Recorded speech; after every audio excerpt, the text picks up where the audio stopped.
Now, from South Seminole Academy in Castleberry, Florida, direct from the third floor of building number 3, this is South Seminole News.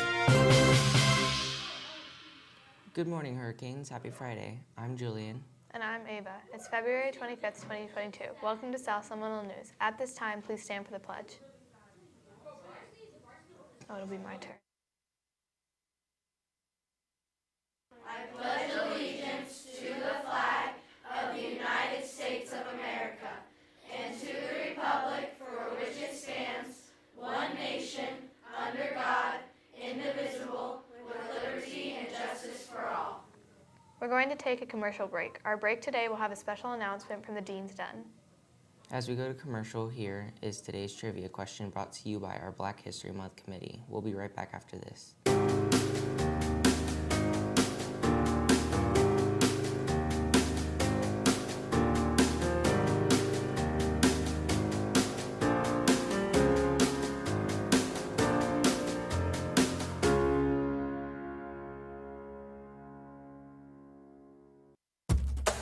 Today's South Seminole Math Fact.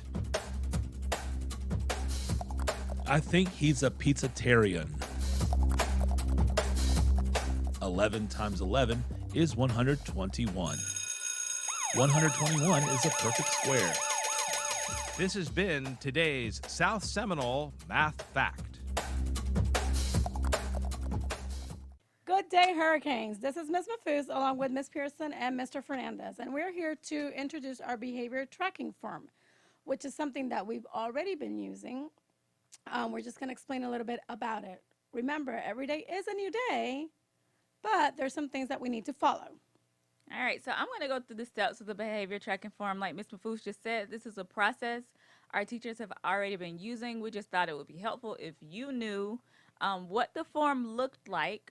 So for behaviors in the classroom that teachers manage, there's a little step system that we go through. So first, your teachers might restate an expectation. So maybe I'm in class and I'm talking to my neighbor too much when I'm supposed to be paying attention, and the teacher just says, hey, Ms. Pearson, remember that we're working on this. I need you to not be talking right now. Okay, so restating the expectation is the first step. If after restating the expectation, the behavior continues, we'll move to a classroom intervention. So an intervention is just a strategy that your teacher might use to help try to redirect your behavior. So like in the example that I used about talking too much, my teacher might just come stand close to my desk to try to remind me to be quiet. That's called using proximity.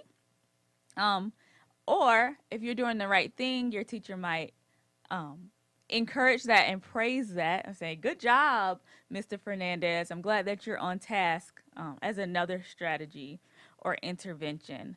Okay, so restating the expectation and then using some strategy and intervention. If the behavior continues after those two steps, we move to step 3, which Mr. Fernandez will explain. Right, so step 3 is going to be hierarchy of, obviously, if it doesn't work, consequences. First one's going to be a verbal warning. Teacher's going to say to you, hey, I need you to fix that or do something different or not talk, whatever it might be.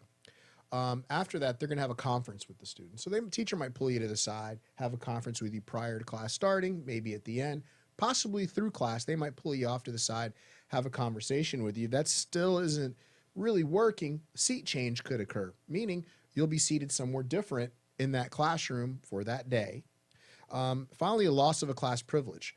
It really depends class to class what those privileges are going to be, but depending on the class, whether it be a core subject and elective, some privileges would be taken away. Now, if all 4 of those steps don't seem to fix the issue, at that point, your teacher will be issuing you a detention. Now, a parent contact will occur, so your parents will be contacted. They'll be told, hey, we tried all the things that Ms. Pearson spoke about.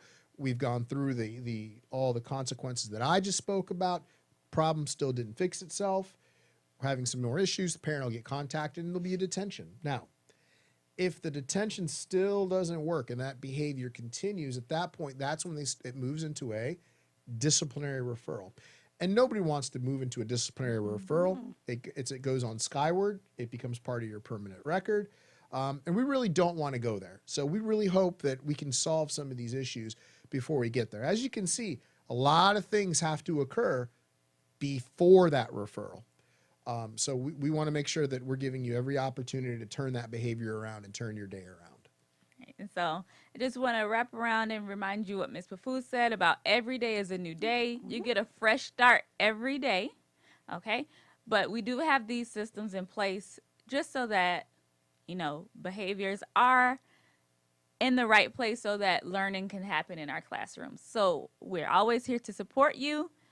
Your teachers have, like I said before, already been using this form. We just made a couple of tweaks, and we wanted you to know the process that goes into place, as well as your parents. So we want everyone to be informed. And that's it. Does anyone have anything else? That sounds All great. right. And with that, Don't forget to storm. Hello students, a message from the SGA and yearbook staff. The time has come to pre-order the 2021-2022 South Seminole Academy yearbooks. The yearbook staff has provided 2 QR codes that will help you. The QR code on the left is if you wish to purchase an advertisement on this year's yearbook. Ads will cost $25 for a quarter page, $50 for a half page, and $100 for a full page. The QR code on the right is to purchase the actual yearbook. The books this year are $40. If you have any questions, please see Mr. Bishop in room 33 on the first floor. Thank you.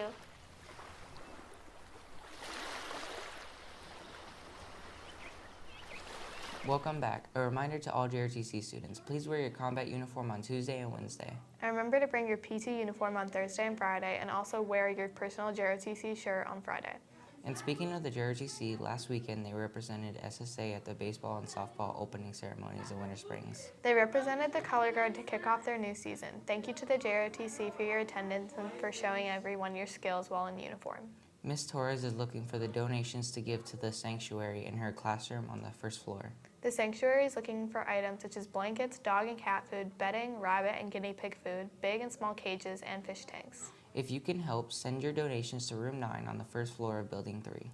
Remember, the sanctuary is not looking for money, just these items that Ms. Torres and her students would like to donate. Thank you for your help. Once again, for all students that have not signed up for your South Seminole Academy classes for next year, please click on this QR code.